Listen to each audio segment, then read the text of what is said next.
শীতের সময় পিঠাপুলির পাশাপাশি কিন্তু গাজরের সিজন। সেই গাজর দিয়ে কিন্তু বিভিন্ন ধরনের ডেজার্ট আইটেম বানানো যায়, যেমন গাজরের কেক, গাজরের বরফি, গাজরের পায়েস, গাজরের পুডিং। তাই আপনাদের সাথে গাজরের পায়েস রেসিপিটা শেয়ার করব।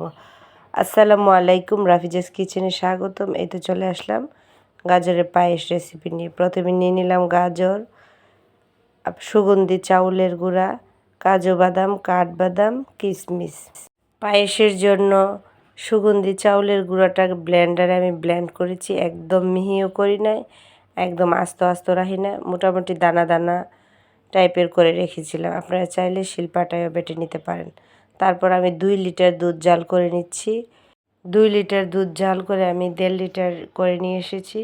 জাল করা দুধের মধ্যে দিয়ে দেব 2টা দারচিনি, 4 পিস এলাচ দিয়ে তারপর দিয়ে দেব সুগন্ধি চাউলের গুঁড়া, দিয়ে নাড়াচাড়া করে নেব। পায়েস রেসিপিটা অনেক মজাদার এবং বাচ্চাদের পছন্দের। অনেকের বাচ্চা আছে গাজর খেতে চায় না, সেই জন্য এইভাবে যদি টেকনিক অ্যাপ্লাই করেন তাহলে বাচ্চারা বুঝতেই পারবে না গাজর নাকি পায়েস। এত টেস্টি, এত মজাদার। তারপর এভাবে আমি নাড়াচাড়া করে নিচ্ছি। যেহেতু সুগন্ধি পোলাওয়ের চাউল, সেই জন্য সময় নেবে না, কয়েক মিনিট জাল করে নিলেই ফুটে যাবে চাউলের গুঁড়া। তারপর দিয়ে দিলাম 1/2 কাপ চিনি। আপনারা চাইলে আপনাদের পরিমাণ মতো দিতে পারেন। তারপর চিনি দিয়ে আমি নাড়াচাড়া করে নেব। জাল ফুল আঁচও দেওয়া যাবে না, একদম লো আঁচও দেওয়া যাবে না, এভাবে জালটাকে রাখতে হবে। আর বিশেষ করে অনেক সময় দেখা যায় কিছুটা দলা দলা হয়ে যায়। দলা দলা হয়ে গেলে আপনারা এই দিকটা খেয়াল রাখবেন, চাউলের গুঁড়াটাকে পানির মধ্যে বা ঠান্ডা দুধের মধ্যে ভিজিয়ে রাখবেন, তাহলে আর দলা দলা হবে না। তো এভাবে নাড়াচাড়ার মধ্যে রাখতে হবে যাতে নিচের তলানিতে লেগে না যায়। তারপর আমি কয়েকটা কিশমিশ দিয়ে দেব, স্বাদ মতো লবণ দিয়ে নাড়াচাড়া করে নেব। এদিকে দিয়ে দিলাম গাজর। আমি 2টা গাজর নিয়েছিলাম, 2টা গাজর গ্রেট করে দিয়ে নিয়েছি। গ্রেট করা গাজর আমি দিয়ে জাল করে নেব। এভাবে নাড়াচাড়ার মধ্যেই রাখতে হবে। গাজর দেওয়ার পর এতটাও জাল করা লাগে না, যেহেতু গ্রেট করা গাজর, সেই জন্য গাজরটা খুব তাড়াতাড়ি সিদ্ধ হয়ে যায়।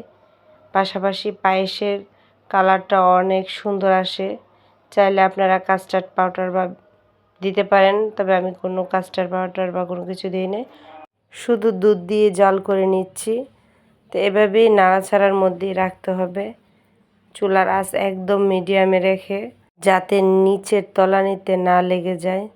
তো এভাবেই নাড়াচাড়ার মধ্যেই রাখতে হবে, একটু সময় নিয়ে করতে হবে।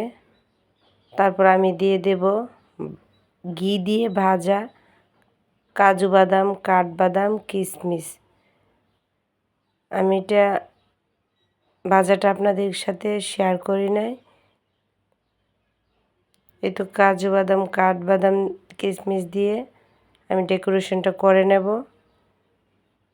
এই তো হয়ে গেল মজাদার গাজরের পায়েস রেসিপি। আশা করি আপনাদের কাছে এই ভিডিওটা ভালো লাগছে। ভালো লাগলে অবশ্যই লাইক, কমেন্ট এবং শেয়ার দিতে ভুলবেন না। ইউটিউবে ভিডিওটা দেখে থাকলে অবশ্যই সাবস্ক্রাইব করে দেবেন। সবাই ভালো থাকবেন, সুস্থ থাকবেন। বিশেষ করে বাচ্চাদের জন্য এই রেসিপিটা ট্রাই করবেন, অনেক হেলদি একটা খাবার। সবাই ভালো থাকবেন। আল্লাহ হাফেজ।